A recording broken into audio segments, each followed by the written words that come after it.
welcome back to Bio on the Road. We mended things and we almost crushed our legs. Or at least somebody's legs. Anyway, if you watched last episode, oh great, that's where you're gonna park?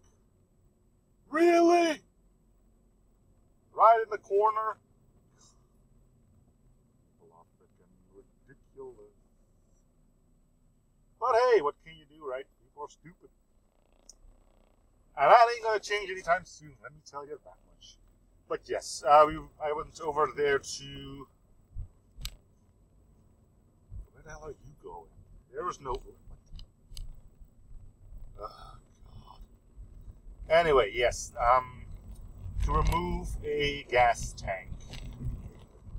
That was a bit sketchy, you know? If your entire chassis is being held up by cinder blocks, you're, you know, kind of doubtful. But we got it out. Some guy got the entire thing on, well, the entire weight of it on his, you know, stomach. But, you know, he's fine now. And then we went on to do other mechanical things, such as the removal of rust with things.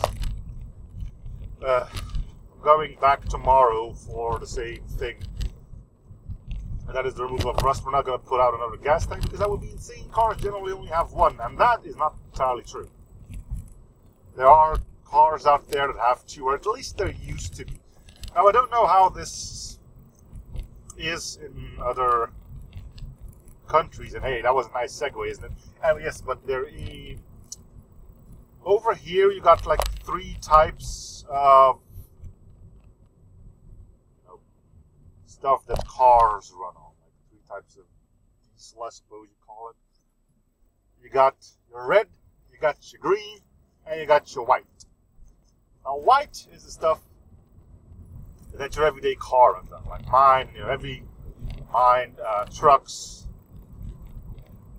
you know, cars drive on white, which is the most expensive one, tons of taxes on it, and, you know. And then you got your red one. Now, the red one is used for heating in houses, for cooking, I assume, you know, boilers and whatnot. And that's the cheapest one because less taxes. It always boils down to taxes. And that the red one, they add like dye to make it look red. The problem being, your car can easily drive on red. But if you get caught with it, you're going to pay for every single kilometer that's on your car. Even though you've only driven with it for a week, even if you've only driven for it for an hour, you're paying for the entire shebang.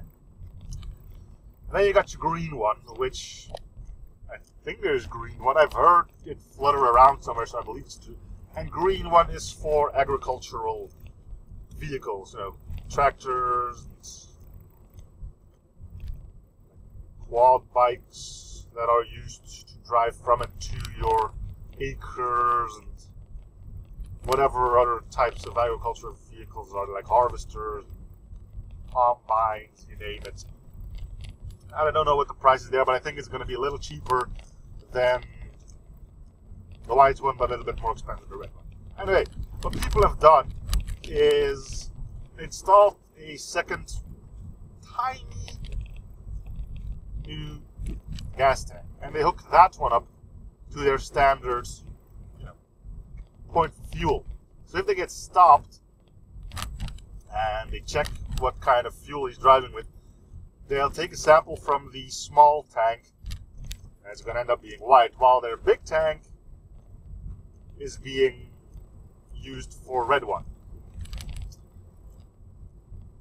Well, it's a good idea, although people have been caught doing that as well. And yeah. So, you know, all things considered, I don't know how many people are still driving with red, but as long as your car is kind of like brand new and you're, you know, if you drive with it from the start and you immediately drive on red one, I suppose it could be acceptable. If you get like a second-hand car that already has like 100,000 kilometers on the counter and you get caught dead, you're paying those extra 100,000 kilometers too.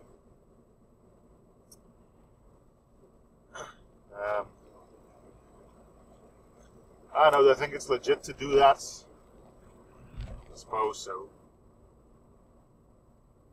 I mean, it's kind of stupid, but that's our government. Anyway, I don't know if that or something similar like that is being done in other countries as well. I kind of think not, but I don't know. I honestly don't know.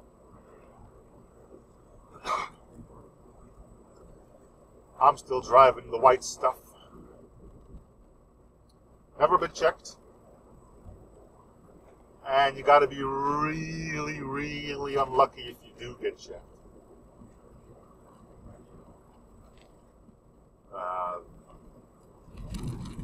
Fun thing.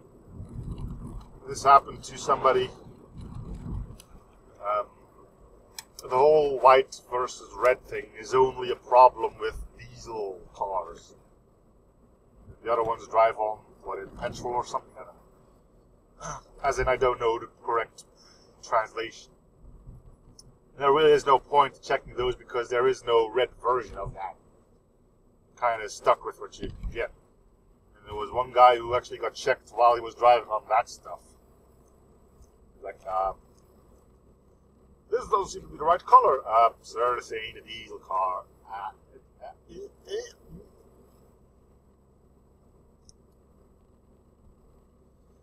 So anyway, you probably saw that huge sign over there. And that kind of sucks, that big sign. It means that the ginormous bridge over the river here is being blocked off. The problem is I was planning to go over that bridge one of these days because that's where our car wash is. And considering I've got that MOT coming up, that kind of means I'm going to have to wash it by hand. I'm not good at washing my car by hand. I'm like, hey, I'm done, and then the car dries up and up, more filth over there. I suppose that does mean I don't have to do it a week in advance. My car is still going to be filthy after I wash it anyway. So I can just do it the day before. Hey, that's great. But that does mean there's going to be a whole lot of traffic. A whole lot. That bridge is the only bridge where you can cross that river in about, let me see, 6 kilometers? Yeah. And that first bridge you come across ends up on like a sort of intersection of dirt roads. Not really dirt roads, but like one lane roads. And by one lane, I mean one lane total. Not one lane in every direction, just one lane total. So that one isn't going to be all that great when it comes down to getting trucks and stuff across. The other one, if you go further, it's another 5 kilometers, I think. And you sort of end up in the same situation. There's one going the other way, but I don't really know how far that one is. But it does look like all of the detours are sending you to the other one that's at this point like 6 kilometers away. So, not great. Not great.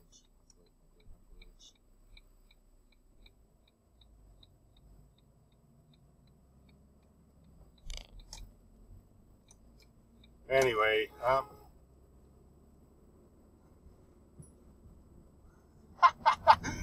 my god, she was mad because I was following the road. Look at that. So apparently you have to, like, they call it here zipping, which meaning you have to let one through every single time. She apparently has no idea that she has to do that. I wonder if she's going to do anything. Hey, if she honks at me one more time, I'm pulling this thing over. I'm going to give her my peace of mind. I doubt it because it's like an older woman and it's not like I'm going to hit her, but them's the rules, old lady. Them's the rules. Don't know if you heard that beat, by the way, but it did happen.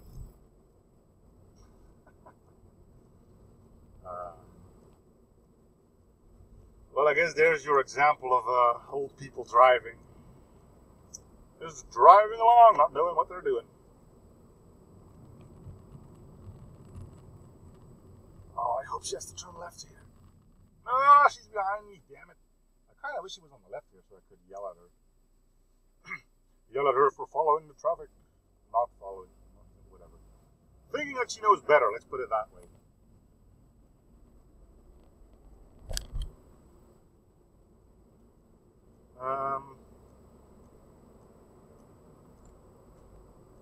Well, she's already way behind me, so just to be clear, I didn't do anything wrong. People who know what I'm talking about will tell me you're right. But it comes down to, there's a lot of traffic going that way, so people coming from where I'm coming from and the way across kind of end up on two lanes, like one coming from my direction, one coming from the other direction. That merges, oh, the old lady's gone, merges into one, and to make traffic fluent, you go like one car from one direction, then he lets one of the other direction pass, you know, and that's called like zipping, like, you know, with zipper.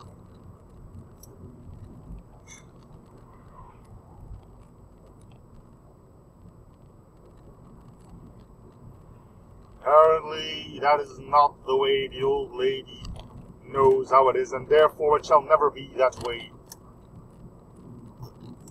I don't know. The thing is, I have it on camera, so if she would have crashed into me, I would have still been the good guy.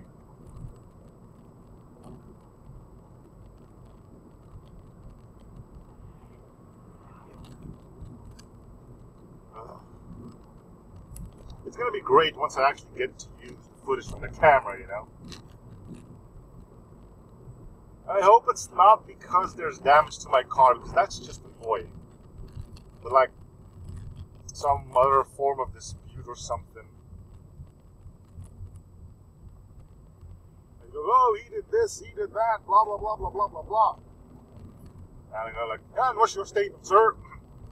Statement? I don't have a statement. I have a camera. Oh, hello, radio. How did you turn on? Probably because I hit the button.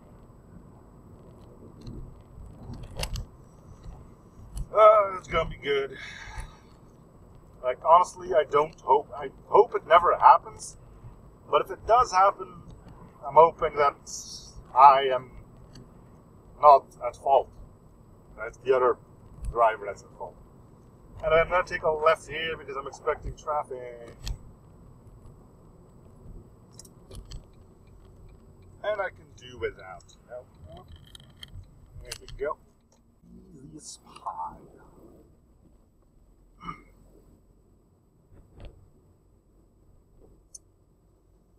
And it makes things a little bit quieter too, doesn't it? Should. And my plans for tomorrow is getting a second one of those safes from last episode. That's going to be a blast going back there. And then go do some more mechanic work. And then in the evening it's spaghetti soiree, or whatever they want to call it. It don't be good. It don't be good.